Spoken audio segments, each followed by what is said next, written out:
Hey kids, it's been a minute, hasn't it? I mean, for those of you that watch the other stuff on the channel, been semi-regular. But it's been a while since I did one of these. I mentioned I was going to do this a couple of weeks ago. I kind of had August is a busy month for me. And also just Catharsis in general, as I've mentioned on stuff like Wildcard Cinema, it's my vent to the world. And the past couple of months, I've been taking my frustrations and everything, and I've been projecting them into more productive things. I have my garden going on. I have event planning that I do, just try to not let things get to me. But sometimes things slip through the cracks. And unfortunately, a couple of weeks ago, a story broke. And strangely enough, I had a plan to partially talk about something in this area surrounding my state on an episode of Brass Tacks in the future, which, by the way, a new episode of Brass Tacks is being produced right now. Not quite. I know it's been a while for that, too. I know it's been like 4 months. But yeah, and, you know, we'll do what we do. But yeah, I've got a problem. I mean, I've had a problem with some things that have been said for some time about certain people, places, all that stuff. But something came to the forefront, and I think we should just get into it. So I stopped being so cryptic on the matter. Just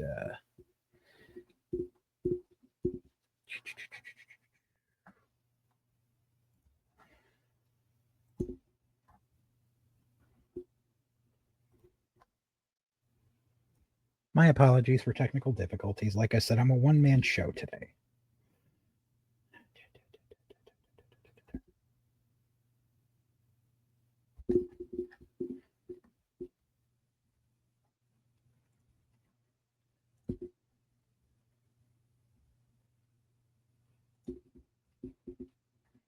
WFSB Plus exclusive. We are talking with influencer Elton Castay. Yes, he just bought the Haunted Occult Museum in Monroe with comedian Matt Rife. And Kara Sumlin spoke with him just hours ago and joins us now with more on what she learned. Kara. Yeah, maybe you've heard of the Annabelle doll, but would you want to sleep with it or near it? Well, the world famous comedian Matt Rife and his good friend Elton Castay have bought the Connecticut home of Ed and Lorraine Warren and their occult museum, where the Annabelle doll lives, along with other so-called haunted objects from the Warrens' travels and exorcisms around the world. Soon, you'll be able to book a short-term stay at the Warrens' home and learn about paranormal investigations.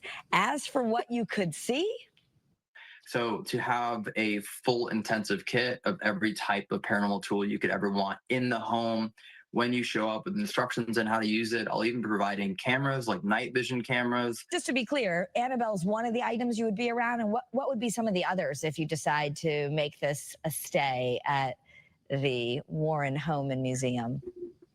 Oh, I mean, there's so many. There's a piano from the Stratford house. There's a conjuring mirror. There's the satanic altar that was found in the Sandy Hook woods decades ago. Wrong. Dinosaur from the Devil Made Me Do It case, which is a Conjuring 3. There's the shadow doll in there, which I personally believe is on par with Annabelle. The shadow doll, we believe, took down all of the internet in Monroe during our charity stream. Well, you can watch this special interview on demand right on our WFSB.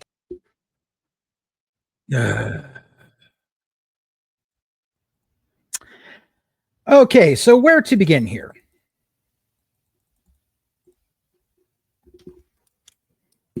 So, number one, this influencer, I could give a fuck less, but he doesn't even know his history. Number two, fuck Matt Rife. Fuck everything about Matt Rife. Fuck anyone who associates with Matt Rife. Matt Rife is a homophobic piece of shit, and he's unfunny. He fucking built his shit off shitty crowd work on fucking TikTok. fuck Matt Rife. Now, I know there's been a lot of things said over the years about the Warrens and how they're notorious con artists and all that stuff. I'm here to give some cadence. I've actually spoken to and been in the presence of Lorraine Warren several times. I have been to the Warrens' house. I was part of one of the last tours that they had there before they stopped giving tours almost 20 years ago.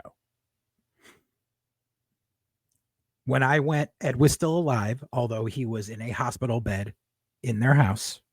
He was recovering. It was after the massive stroke he had. But I have spent time in the Warrens' house. So I can give you some insight as to things about it. But before we get there, let's talk about how we got here.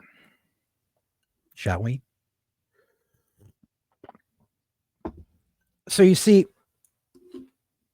Ed passed away back in 2005, I believe. I believe I was there in 2004. Lorraine passed on in 2019. It was in 2006 that they were told that they couldn't be having the museum open to the public anymore. Now, I will tell you this, that when they had their museum, it wasn't like you could just go online, book a tour, bickety bam, go on this day. You couldn't be a walk-in, none of that. No. Because literally, quite literally, the only way I was able to go there was I was having a conversation one day about things, and I mentioned, I was just like, I wonder if the Warrens still do speaking stuff at their house. Like, I know they have their museum, and I know, like, I've heard stories about people going there, but I don't know if you can or whatever. And I went to the NESPR website at the time, New England Society of Paranormal Research, and I used the contact tab, and I emailed Lorraine Warren. And I gave my email address, and I got a response. And it was from Lorraine, and she said, can I please have your phone number and a time to call, and we can discuss this? And I said, okay. About a day later, set up, she called.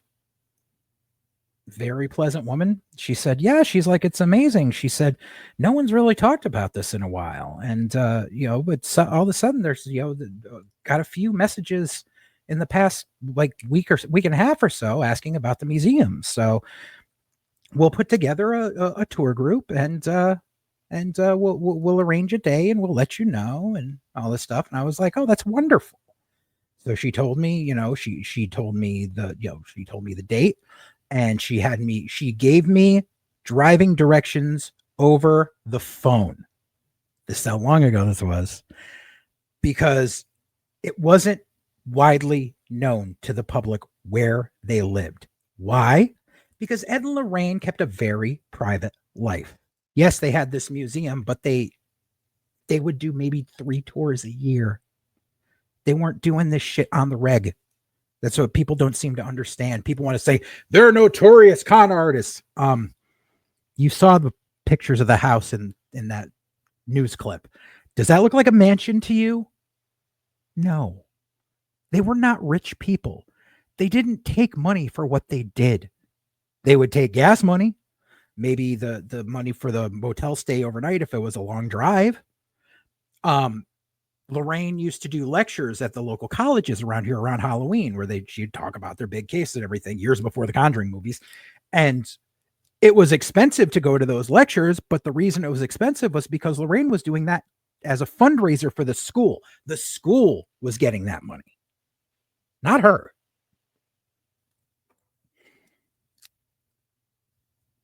And got the instructions. We went. Were brought in, saw she raised peacocks. You saw them out in the yard, looked over, saw Ed, sitting upright in his hospital bed, watching TV, getting his daily oxygen, I think, I believe. And we're ushered downstairs, which is, some people don't realize, is the museum part was a separate building that was not attached to the house. It was attached to the house by way of a hallway that was built by Ed. But the downstairs, where people seem to think that the museum was, or if you watch the Conjuring movies, a room in their house. No, the downstairs was Ed's office. So it kind of had that medieval kind of look to it, but the downstairs was Ed's office, and the meeting space for Nesper. There was a table there. We all sat around. And the admission for the night was either $20 or $25 per person. And there was 6, maybe 7 of us. It was myself, my girlfriend at the time, her sister, and like 4 other people. So it wasn't a lot. So you figure, let's say 7 people. That's $175 for the night. And Lorraine gave us dinner and baked for all of us. So the time and effort put in, like, she's not making money off this. She's doing this out of, the kindness of her heart. And I will tell you this, she made some of the best fucking brownies that I've ever had in my life. And no, they were not laced with anything. They were just very delicious. The woman was a sweetheart. And I will also say this, and anyone who knows me can tell you, I have one of the greatest bullshit detectors on the planet. I'm not like beating my own drum. I'm not trying to make myself seem more than I am, but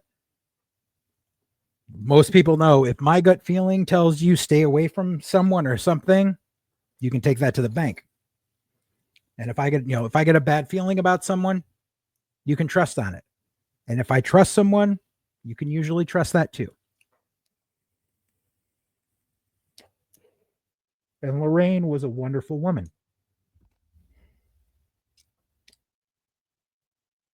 However, Lorraine wasn't leading the tour. The tour was being led by her son-in-law, Tony Spera.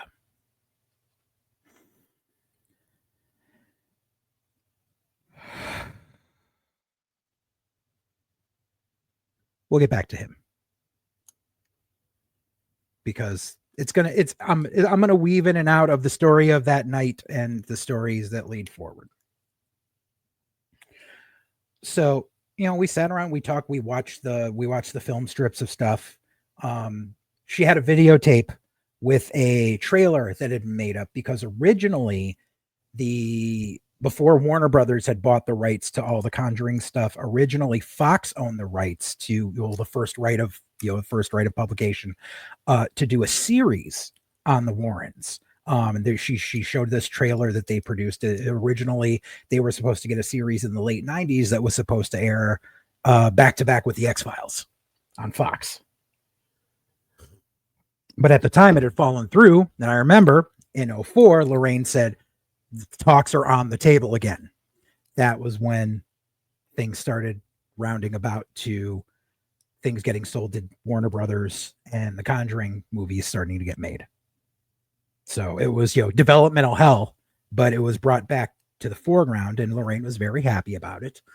But, she was a very humble woman.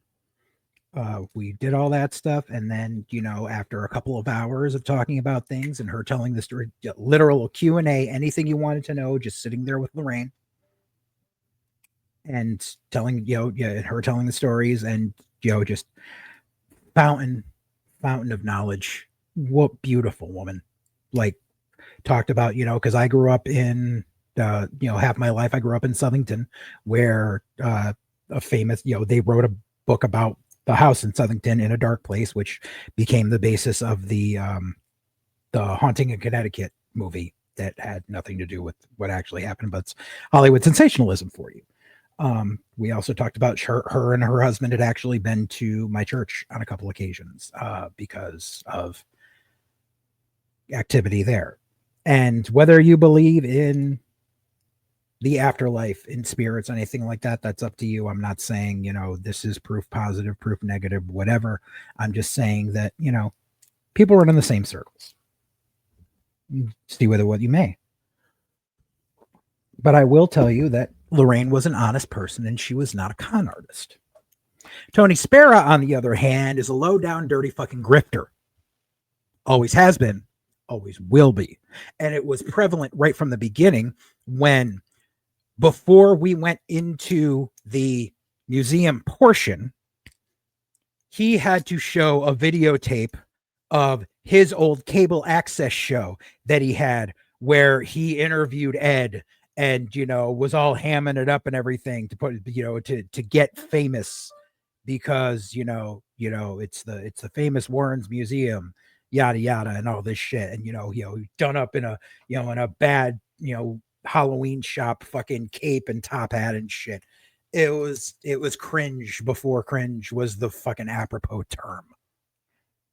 But, he got in on the ground floor because he was dating their daughter and he married their daughter.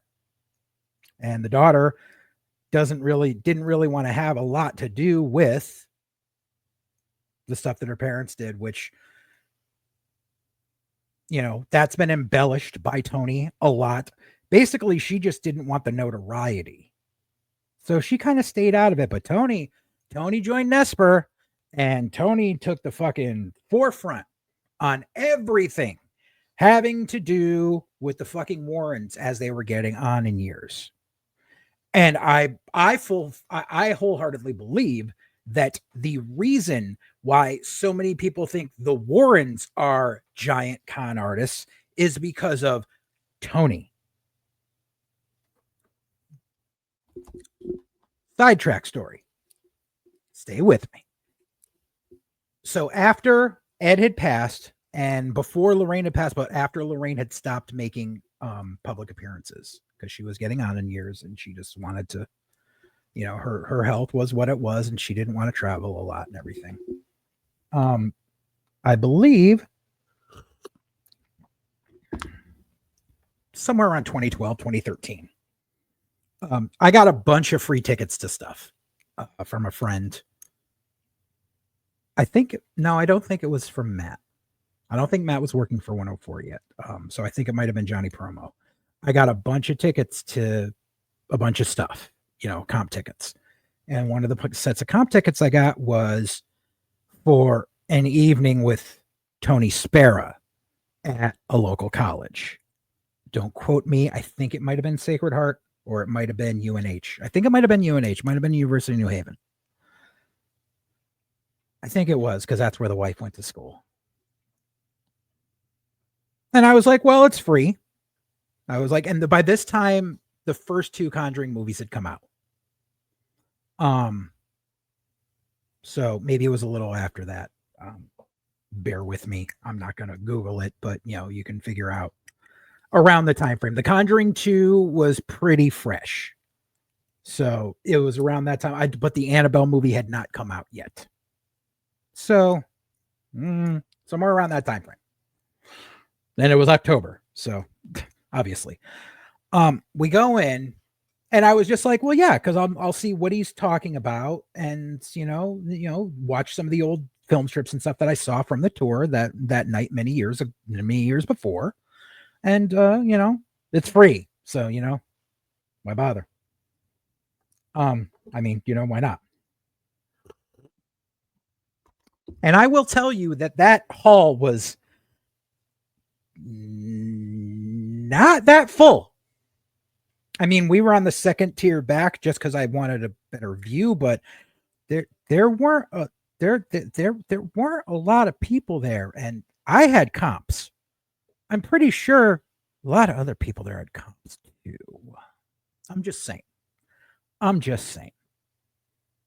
But I started to remember dealing with Tony Spera on that night many years before. And I remembered how much of a jackwagon he seemed to be and how he tried to make things all about himself.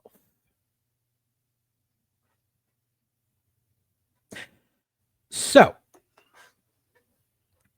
at that night with Tony Spera, he was talking about certain things, and he mentioned how there had been some ghost paranormal show in Vegas that he had been contacted by, like it was like the year previously, and the guy really wanted to see Annabelle, and he wanted Annabelle brought out to Vegas.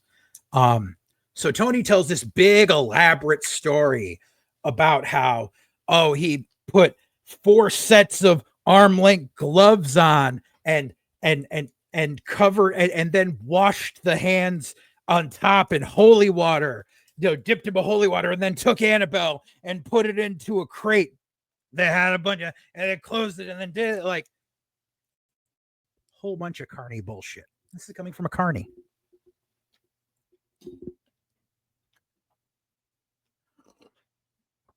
Tells a story about how he gets there and how he's got Annabelle propped up in a chair, which why would Annabelle be propped up in a chair? Why wouldn't she be in a display case? Because when I was at the goddamn museum, you couldn't go near the case and you didn't open the case and you don't touch the case. That's like the thing with Annabelle. Like, I haven't been freaked out many times in my life, but yes, it is a very jarring experience. And he says, oh, yeah. And he just kept staring at the doll. He's like, can I be alone in the room with it for a minute? Like, he's like, oh, no, but like this whole big thing. And then he fucking, he's like, yeah, he's like, but I brought back. And I said, and I swore. And that I was in an auditorium full of people that could corroborate this, including my fucking wife. I swore after that I would never take Annabelle out of the house again. And he offered me $10 million for Annabelle. And I said, no, the doll is not for sale. Funny how things change, isn't it? Funny how once Lorraine is dead, all of a sudden you got this fucking doll out on tour across the U.S. and then you plant fake stories about it going missing to try to drum up fucking, buzz about it. And then here we go. And all of a sudden you sold everything in the museum when you said nothing in the museum is for sale. He reiterated that several times. I've had so many collectors contact me and I refuse to sell anything from that museum. And I said to the wife that night, I said, I give it 10 years tops before he's pawning off shit on eBay. Here we are. And rather than piecemealing it, he finds a fucking sucker like Matt fucking Rife and this fucking other dude. Why? Because, oh, we love the Conjuring movies. And the Conjuring movies have nothing to do with the accuracy between the Conjuring movies and the actual cases are like, couldn't be further apart. Couldn't be further apart.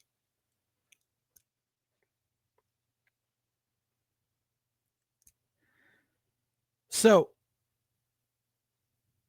I lost my shit when I saw that because I was just like, I can't believe it. I was just like, this fucking grifter. And then what's even worse is the sale gets dropped right after you find out that Dan Rivera, one of the other heads of Nesper, died suddenly, which I'm not saying foul play. I'm not saying anything like that, but it's just too coincidental that right after Dan Rivera dies, all of a sudden, boom, sold. And I found another YouTube video who published something a few weeks ago that I've never heard of this channel before, but I gotta bring it up. Because this was, I have issues, but this let me just pull it to the side of this is entitled "The Real Reason Why the Warrens' House Was Sold," or some junk like that.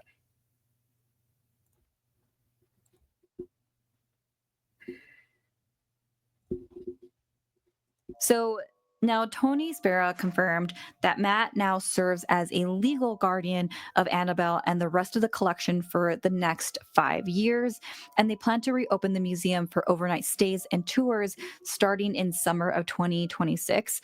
Now, I'm not sure how that's going to work. I'm not too familiar. From my understanding, when I do a quick search, it does say that the museum is permanently closed. So I'm wondering if they're going to move the artifacts out of there or what, or maybe it's just going to be very intimate groups for a limited amount of time. That I don't know, but I'm sure you're probably now asking, should they have bought it? You know, whether your question is coming from a place of the risks involved with these artifacts, or the fact that perhaps maybe a family member should continue on the legacy, because one would assume that family members are always going to want to care about family legacy and remembering their family members in a more respectful way and factual way. I'm not saying that like Matt and Elton wouldn't do this. I'm just saying that I can see why these questions are rising from the new announcement. And how can we preserve the history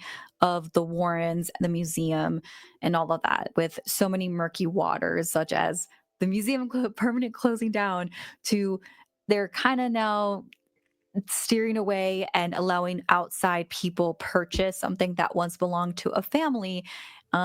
It can get confusing. And I do have a quote that I want to share from denofgeek.com. There is a question that is quoted from Judy herself. They asked her, they said, "You don't want to be involved with the paranormal. Where does the Warren legacy go from here?" And she says, "As far as where we go from this, I would like to see it carried on. Of course, we'll see where it goes. I don't foresee anybody in our family. I just, I thought my grandson would be interested, but I guess he had his own problems. Personally, for..." And I'm going to stop right there.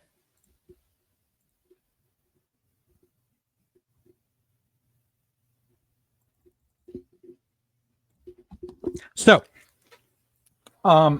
you see, being in Connecticut and knowing people who know people who know people who know somebody who knows somebody who knows somebody. The moment this story dropped, I got a text.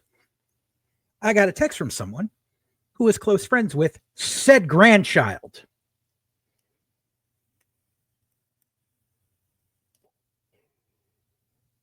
See, the problem is the grandchild has been disowned by Tony, and the whole sale was done without them knowing. They are pissed. They are not fucking happy. Because I even said, I guarantee Tony took the fucking money and copped a check for like 10 grand and sent it to them and said, "Here, now fuck off." And my friend said, "Yeah, no, they didn't even get that." So this is Tony Spera getting his one final grift because the well has dried up, because the last Conjuring movie's coming out, and I guarantee there was a law of diminishing returns on the royalties that the estate was getting, because all of the movies prior to this, Lorraine was still alive. So the money went to Lorraine, whatever royalties there were that were apportioned for the Warrens. Now that Lorraine is dead, his gravy train has stopped on the tracks, and he doesn't want to have an actual fucking job. If you go to the Warren's official YouTube channel, it's Tony Spera. It's Tony Spera doing baby boomer type fucking selfie videos of shit. I'll pull one up in a second, because Jesus fuck. But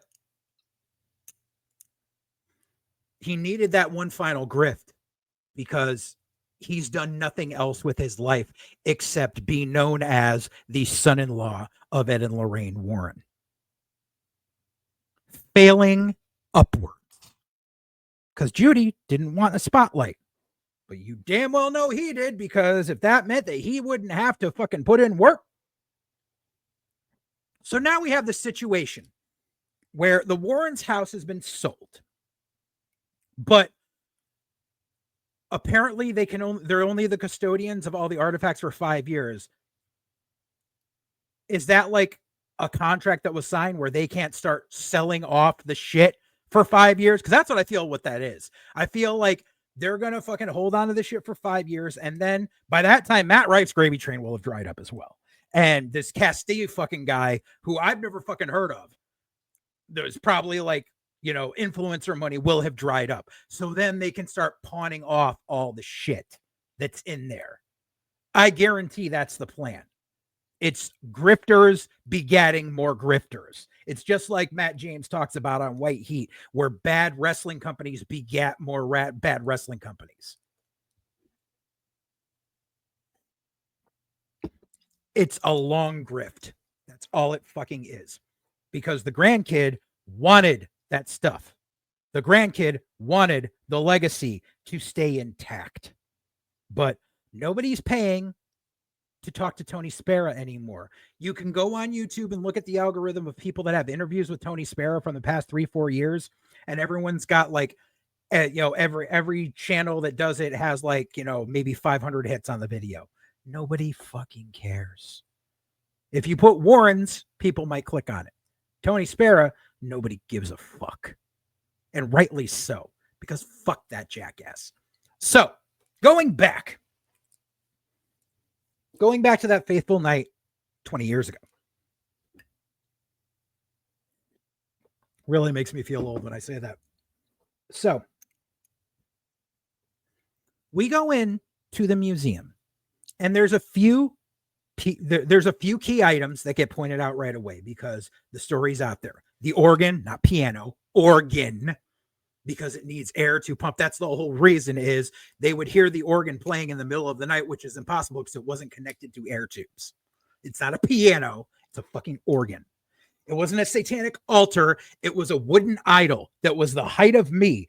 It was like, I wish I took photos that day, but unfortunately this was the early 2000s. So they were on a click camera with film that printed out, and the photos, I don't know where they are. I honestly think that the ex that I had at the time, when we split up and she took boxes of photo albums, I'm pretty sure the photos were in there.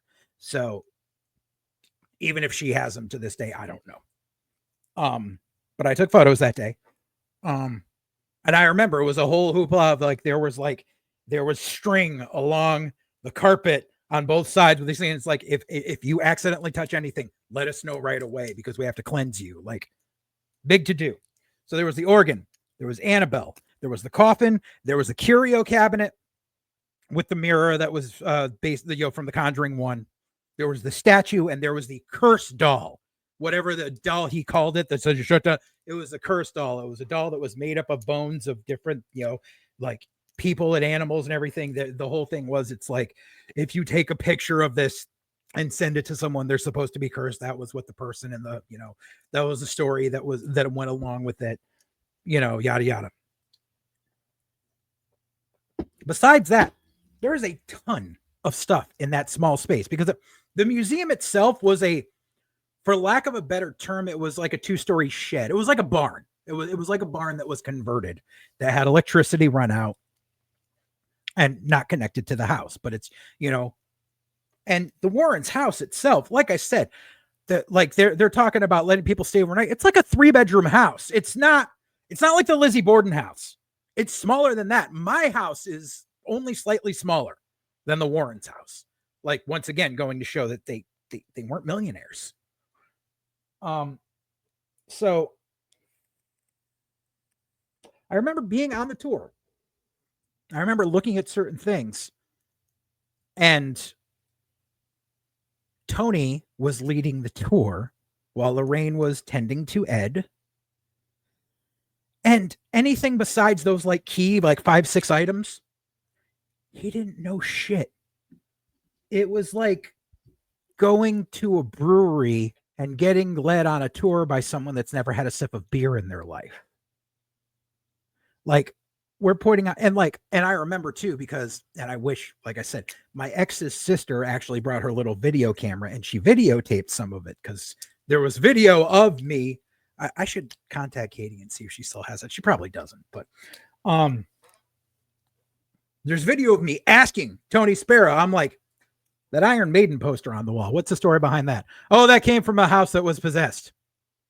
Cool story, bro. How about this over here? Oh, that came from a house that was possessed. Cool story, bro. How about the same thing? He knew jack shit.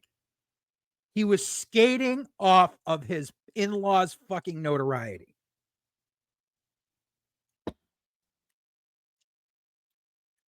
And here's the major difference between Tony Spera and Ed and Lorraine Warren. So, like I said, Ed and Lorraine visited my church a long time ago. And they said there were spirits there and not all of them were good. Some people there took that the wrong way. I just say, it is what it is. But it was, some people took it in the wrong connotation, thinking that Lorraine was knocking us for not being Christian, which was not the case. Because like I said, I've sat with Lorraine. I've spoken to her. Such a sweet woman. Flat out told her what my religious beliefs are. She had no issue with it. None whatsoever. None. This motherfucker, on the other hand, and as I can tell you, sitting there with this lecture at UNH, and at one point, he decides to go into how only trained people should talk to spirits and this, that, and the other thing. And he goes, everything is a conduit. And he utters the words, if you use tarot cards, you are asking to be visited by demons. At which point I went, fuck this, I'm out, loudly, and left. Because he basically said, if you're not, he said, in not so many words, he said that if you don't give your life to Jesus, that you are destined for hell and you are destined to become possessed. Which is funny because in looking for some multimedia for this episode, I came across this. And I thought this was just chef's kiss fucking irony.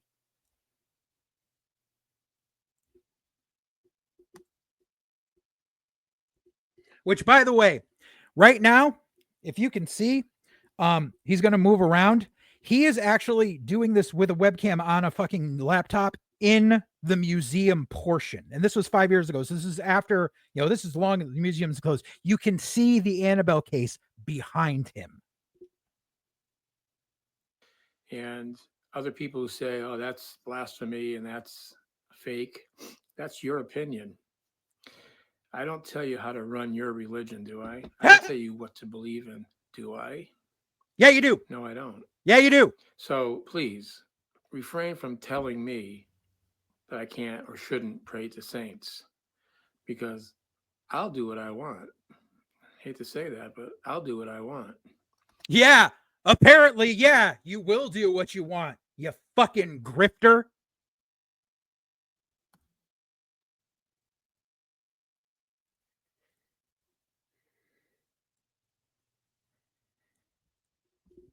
So, yeah.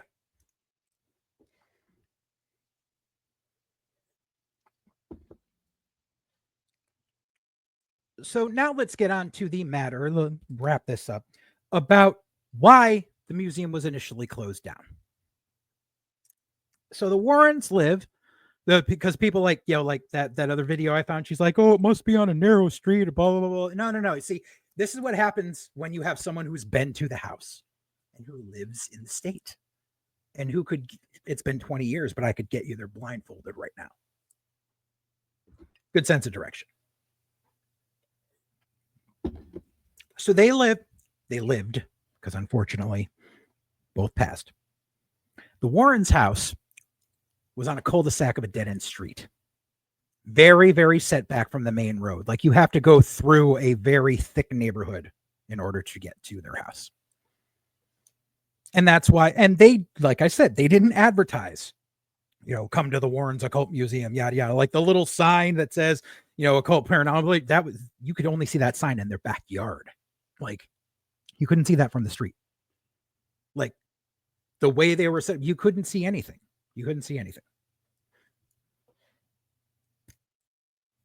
So what happened was after Ed died, that's when Tony started seeing dollar signs, because Ed was the guy who put his foot down. Ed was a hard ass. Lorraine, as I mentioned, is a sweetheart. Basically, after Ed passed, Lorraine had bills to pay. She had Ed's old medical bills. Tony said, well, let's just start doing tours all the time. And so they started having fucking, it was, someone said, the video I just mentioned was, the video I pulled up from that other person. It was like, oh, people were going and peering in windows. No, not the case. Not at all. The Warrens' house was fenced off. You couldn't go and peer in the windows. No. What happened was he said, let's keep hosting fucking tours. And the neighbors complained because they're on a cul-de-sac and the neighbors couldn't park in their own fucking driveways. And they was holding these tours till all hours of the fucking night because no one wants to go to a ghost museum during the day, even though we did. When we went, it was still daylight. By the time we left, it was nightfall. But yeah. No one wants to go to, a ghost museum during the day. So let's, go in, let's hold them at night. And so it disturbs the neighborhood because it is a residential neighborhood. It is not zoned for business. So the neighbors complained. The museum was shut down. After 06 and from 06 for the next, 7 years or so, Lorraine would only specifically do college lectures. And that was when the price really went up as well, because that was the only time you could see her. Like as it was, like I said, they did 2, maybe 3 tours at the museum a year. But after Tony fucked that up for them, well, Lorraine's going to do what she does. The majority of the money goes to the colleges, but Lorraine's got bills to pay. She's retired. And her health wasn't all that great. She made what she did off her royalties, but she led a very modest life. Like, you saw the house. It's you could pass. If I didn't say it's a dead end street, you could pass by that house 100 times, not know that this is where the infamous Warrens Occult Museum is. You wouldn't know it. So the neighbors complain. Can't have tours there anymore. Once Lorraine's health starts deteriorating, that's when Tony hits his next jackpot and starts doing his own lectures, with Lorraine's blessing, and then does the thing where he takes Annabelle out because he tells Lorraine this will be good to help pay your bills, and I guarantee he took a fucking big ass stipend off the back end. And then the moment Lorraine passes, he starts his plan in motion. And he knows that the only other fucking thing in his way is Dan Rivera. And I guarantee if Dan Rivera was still alive, this deal would not have gone through. Am I saying he had anything to do with Dan Rivera's death? Not by the slightest. No. Coincidence. Pure coincidence. But I guarantee he was dancing around like a stupid fuck the moment Dan passed because he went, now I have carte blanche. Because he's the executor now of the entire Warrens estate. Because Judy wants nothing to do with it, and he disowned the grandchild that wanted to run it. Why? Because that would be the last bit. Like I said, the grandchild was not consulted at all.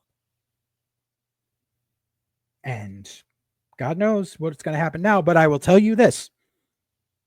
Matt Rife and this fucking Castee jackass think that all of a sudden, like within a year, summer of next year, they're going to be able to give overnight tour. No. Why don't you go talk to the people at the Lizzie Borden house to see what it takes to, number one, get them to be able to do what they do up there, because you are still in a residential area. You cannot have that zoned. And if you try pulling some shit where it gets booked on Airbnb, fuck you. That's not going to slide either. And like I said, it's like a 3-bedroom house, maybe 4. If that. I'm pretty sure it's only 3 bedrooms. Because I remember Ed's hospital bed being in the living room. Like,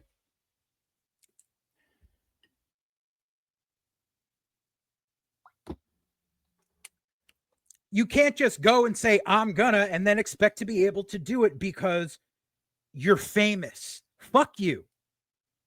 You being famous for this moment in time, your 15 minutes does not usurp municipality rules. You need to go through getting a rezoning, which if you want it rezoned, all the neighbors have to agree to it. And I guarantee none of the neighbors are going to agree to that. None. So it's a pipe dream. And you're going to sit there getting mired by legal fees for the next 5 years. Then when 5 years comes along, all of a sudden you don't have to be the custodian for it anymore. They're really going to start selling off the shit because they're going to need to recoup all the money from this pipe dream escapade that they're trying to fucking plan. And it just really pisses me off that for years, all I hear about is how the Warrens are grifters and the Warrens are fucking con artists and blah, blah, blah, when they were fucking nice people. Meanwhile, their legacy is being tarnished by grifters and con artists. And it's just going to siphon through. And so the original fucking, the original story gets tainted so much that it just gets associated with all this fuckery. People like fucking Tony Spera, who's always been a piece of shit, who is just waiting for his fucking ship to come in. Fucking Matt Rife, fucking homophobic piece of shit, who has no fucking talent whatsoever, who looks like he got fucking punched in the face with a Botox truck. And this fucking Castille motherfucker all of a sudden think that they're the end all be all of what's going to fucking happen. And no, it's all bullshit. It's all fucking bullshit. And it's sad that this is what it's come to. This motherfucker, like, he has been fake for so long, and he's been trying to get this nut for so long.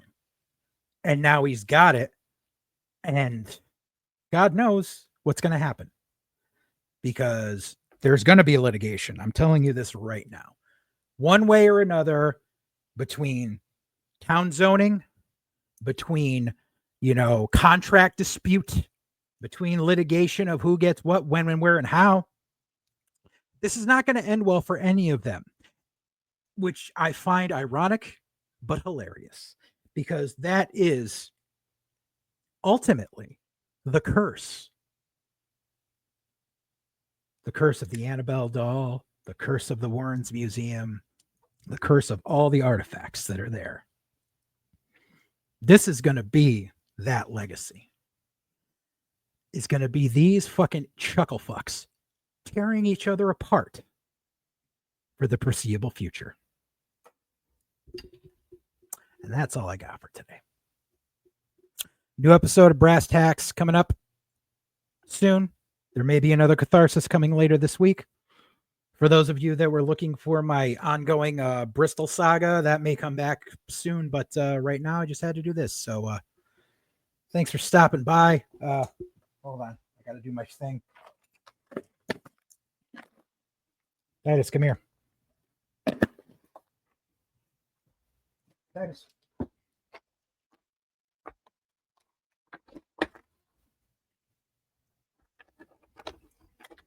Up. You got to tell the people. For those of you who are new to the channel, up. Come on. Titus is here to tell you to like and subscribe.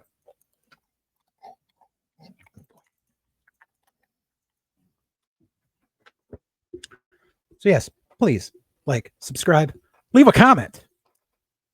I'm always open to feedback. You got a story? Let me know. Socials are down below there.